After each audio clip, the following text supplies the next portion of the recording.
안녕하세요. 지혜와 지식의 근본이신 하나님께 지혜를 구하며 살아가는 여러분들이 되시기를 축복합니다.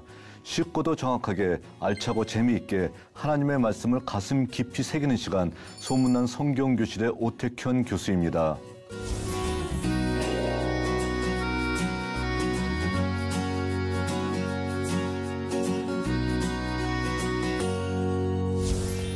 지난 시간에 나눈 내용을 기억하시나요? 지난 시간에는 저희들이 다윗과 지역주의 극복에 대해서 살펴보았습니다. 다윗이 했던 일 가운데서 가장 잘했던 일이 무엇인가 했었을 때 많은 사람들은 정치적으로 그가 지역주의 극복을 위해서 노력했던 모습, 이것이 가장 잘한 일이다라고 평가를 하고 있습니다. 그런데 오늘 나눌 내용은 지혜롭지 못한 왕 솔로몬, 이와 같이 되어 있습니다. 자, 솔로몬 하게 되면은 가장 지혜로운 왕이라고 우리가 알고 있는데 지혜롭지 못한 왕 솔로몬이라고 하는 어떤 제목, 굉장히 저희들한테 도발적인 제목이 아닌가 생각을 합니다. 자, 여기에 대해서 오늘 저희들이 깊이 한번 나눠보고요. 정말로 솔로몬이 어떻게 지혜롭지 못한 일을 했는가에 대해서 저희들이 살펴보도록 하겠습니다.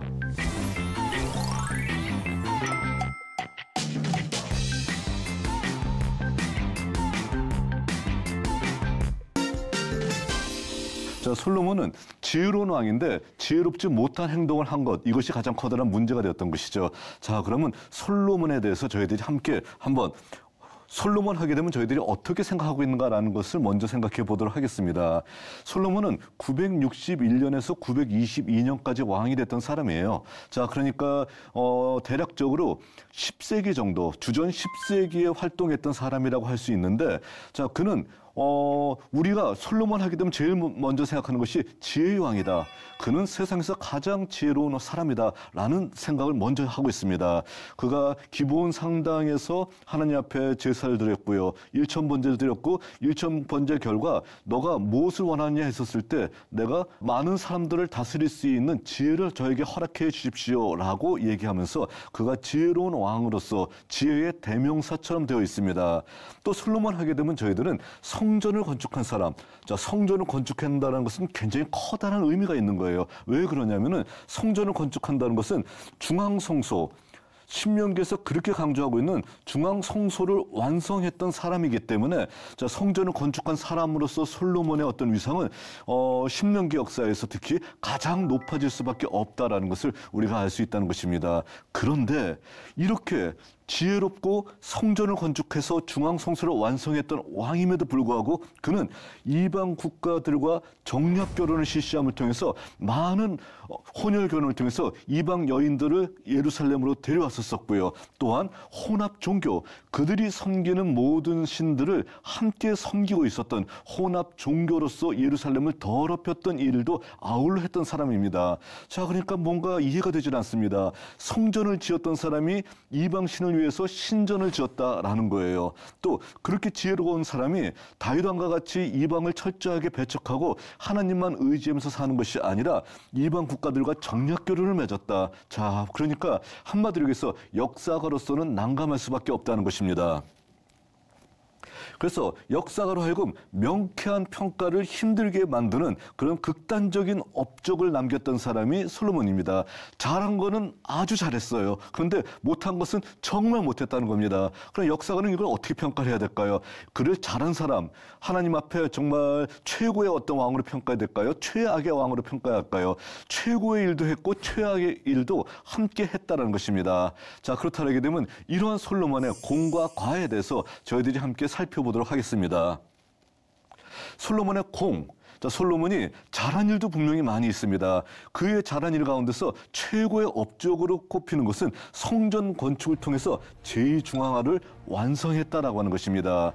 자, 제2중앙화는 다윗 왕 때 모든 준비가 다 마쳤어요. 그리고 솔로몬은 그 다윗 왕이 마쳤었던 그런 그 모든 어떤 성전 지을 준비를 가지고 그는 성전을 열심히 짓기 시작했다는 겁니다. 열심히 지어서 무려 7년이라는 세월 동안 성전을 지었다는 것입니다.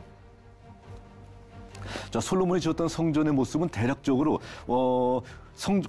성경에 나와 있는 어떤 그 내용들을 토대로 해서 하나하나 조립을 해봤더니 이런 모양이 아닐까라고 저희들은 추정을 하고 있습니다. 자, 너무 단순하다고요? 아니, 절대 단순하지 않습니다. 성전이라고 하는 것은 이 건물 하나로 끝나는 것이 아니라 그 앞에 있는 넓은 광장까지, 그 앞에 있는 또 다른 부속 건물까지 연결되는 것이기 때문에 성전이 성전으로서의 기능을 하기 위해서는 자, 굉장히 많은 어떤 그 건물들이 필요한데 그 모든 것들을 7년간에 걸쳐서 건축을 완성했고요. 이제 이전에 어떤 성막의 개념에서 탈피해서 성전, 움직이지 않고 한 군데 모여서 예배드리는 중앙 성소로서의 성전을 그가 첫 번째로 만들었던 사람이라는 것입니다. 자, 그러니까 이 성전 지은 이 일 하나만 가지고도 솔로몬은 한마디로 이것만 성전 짓고 그가 하나님께서 그를 금방 불러가셨다라고 하게 되면은 솔로몬은 아마도 전무후무한 이스라엘 역사에서 최고의 왕으로 평가받을 수가 있었을 것입니다.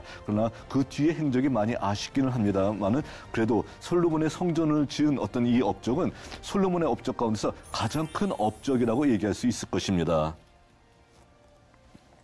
또한 솔로몬의 공 두 번째는 어떤 것이 있냐면은 지혜의 발전과 국제화 전략입니다. 자, 지혜의 발전과 국제화 전략이기 때문에 우리는 잠언의 말씀 가운데서 굉장히 많은 부분들이 솔로몬이 만든 잠언이라는 것을 우리가 알 수 있고요. 전도서도요, 저희들은 이스라엘 왕 다윗의 아들 솔로몬이 지은 것으로 저희들은 추정하고 있습니다. 자, 그러니까 지혜의 발전과 그리고 국제화 전략 때문에 그가 다스리고 있었던 때는 수많은 나라들과 왕래를 하게 되었었고요. 또 많은 지혜, 학문을 서로 도입하고 학문을 서로 발전시켰기 때문에 이스라엘 역사에 있어서 학문과 그리고 국제화에 가장 앞섰던 사람이 솔로몬이라고 얘기할 수 있다는 것입니다.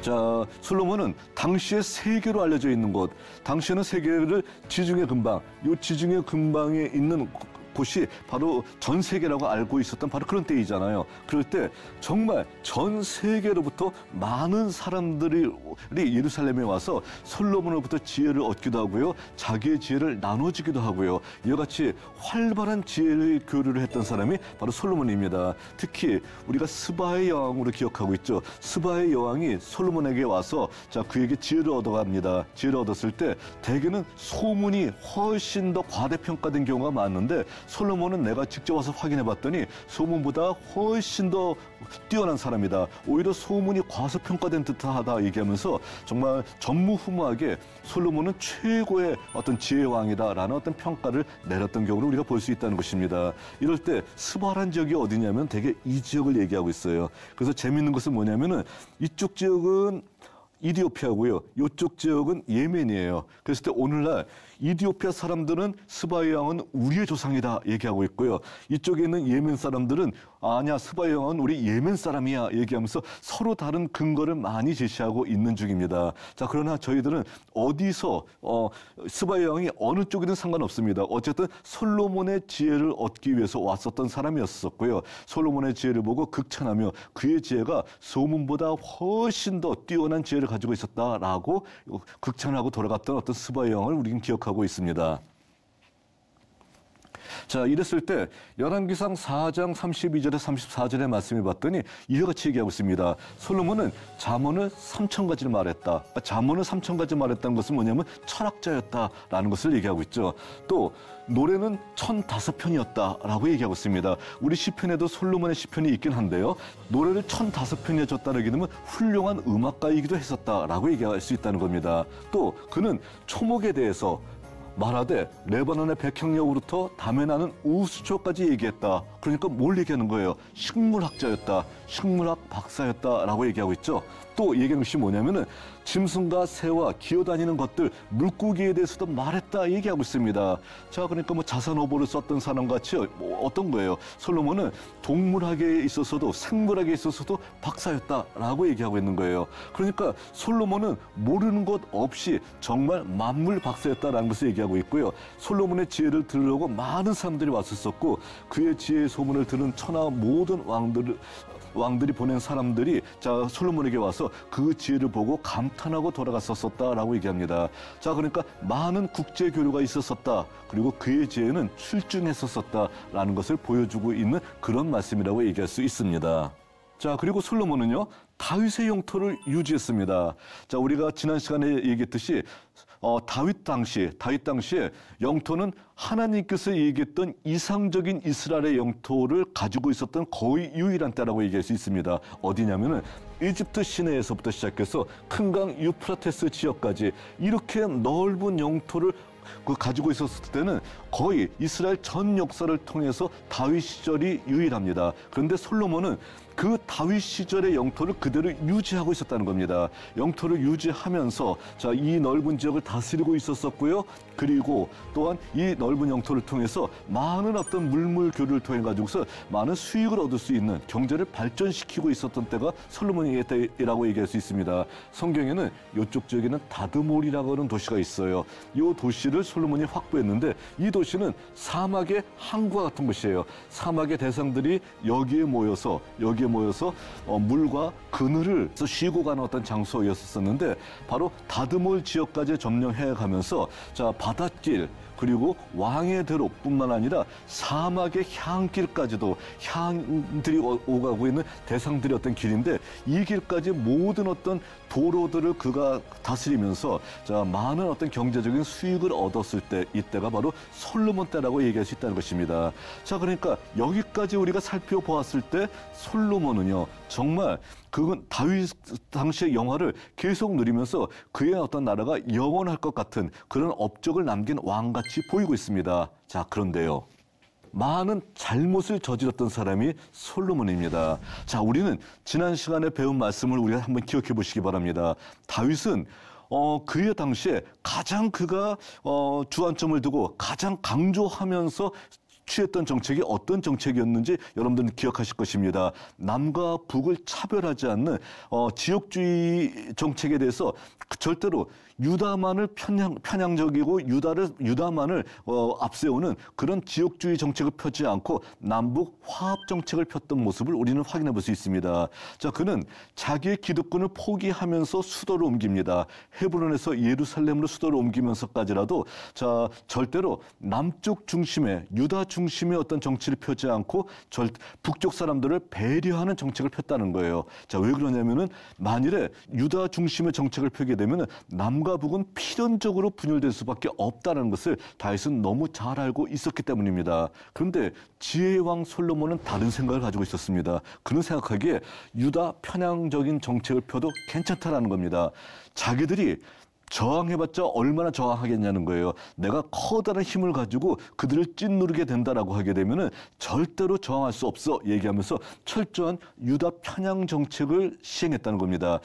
바로 이런 정책을 시행했다는 것을 봤었을 때 우리는 좀 긴장하게 됩니다.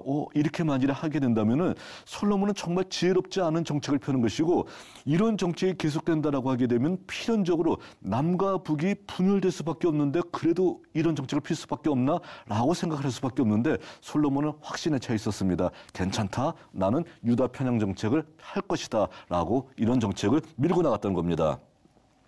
자, 그랬었을 때 솔로몬은 다른 지파와의 공전을 포기하고 유다를 중심으로 하는 강력한 중앙 집권적 왕권을 세우려고 노력했다는 겁니다. 힘이 있으니까 다 가능해라고 얘기하는 거예요. 오늘날 독재자들에게서 볼 수 있는 어떤 그런 모습을 솔로몬이 보였다는 겁니다.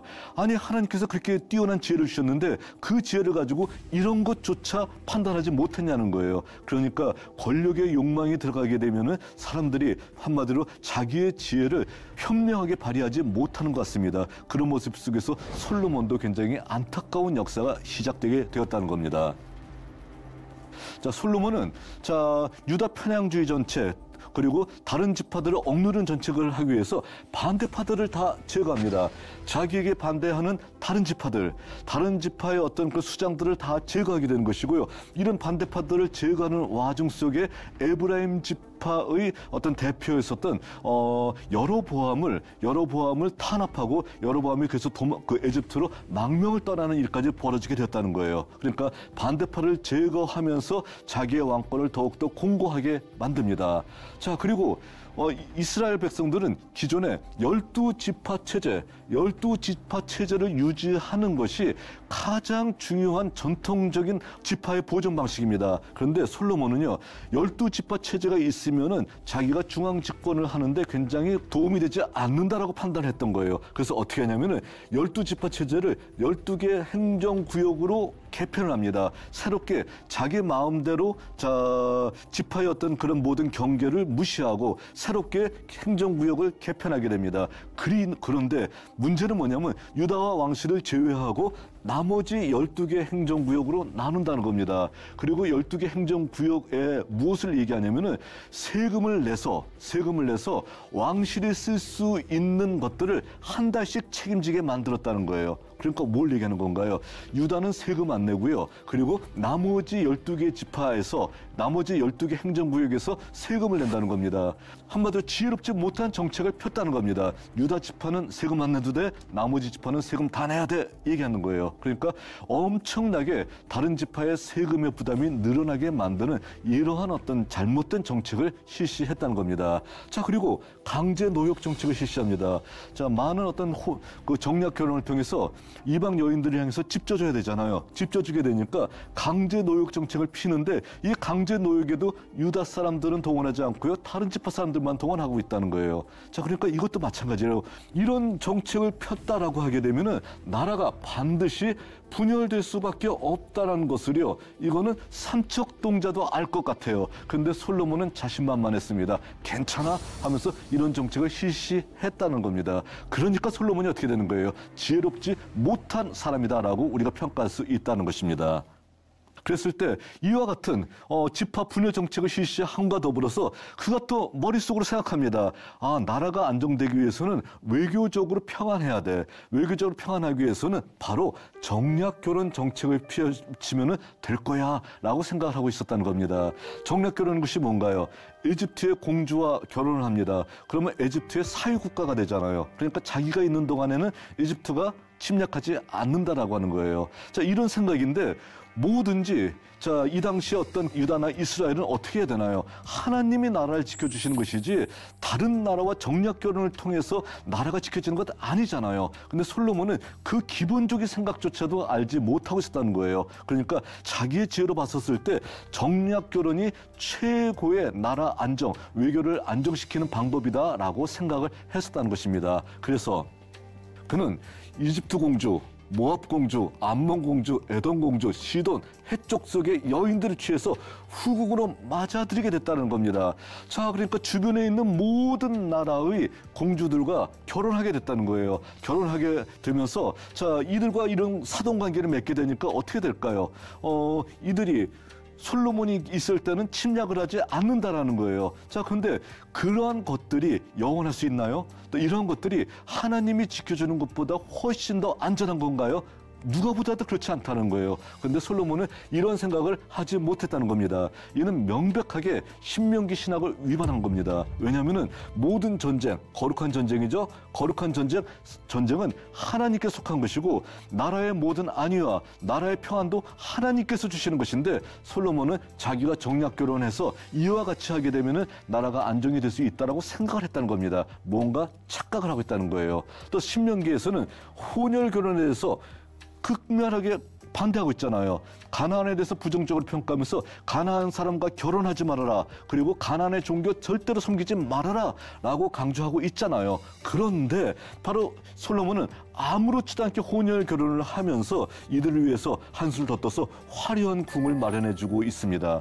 자, 돈을 많이 들이는 경제 정책이라고 하게 되면은 거기서 재생산할 수 있는 어떤 그런 기초가 마련돼야 되는데 궁이라고 하는 것은 사치품이잖아요. 이 사치품을 만드는데 모든 어떤 국력을 쏟는다라고 하면 어떻게 될까요? 경제는 파탄에 이를 수밖에 없다라는 것이에요. 자, 그러니까 이렇게 경제의 파탄을 일으키게 만드는 어떤 이런 모습을 지혜로운 왕이 행했다라는 거, 이거는 정말로 이해가 되지 않는, 납득이 가지 않는 어떤 모습이라고 얘기할 수 있습니다. 자, 그리고 국제무역은 활발했어요. 국제무역은 활발했는데 그로 말미암아서 부익부 빈익빈이 심화됩니다. 그렇게 부자가 더욱더 부자가 되면은 자기의 부를 가난한 사람들에게 나눠주면 돼요. 그런데 그렇게 하지 않아요. 다 내 거야라고 하면서 자기의 모든 부를 가지고만 있고 자랑만 하고 있습니다. 그러니까 가난한 사람은 더욱더 가난하게 되는 상황이 되었었고 한마디로 경제가 파탄의 지경에 이르는 거예요. 그래서 우리로 얘기하면 IMF 상황이 돼버린 거예요. 그래서 나중에 어떻게 됩니까?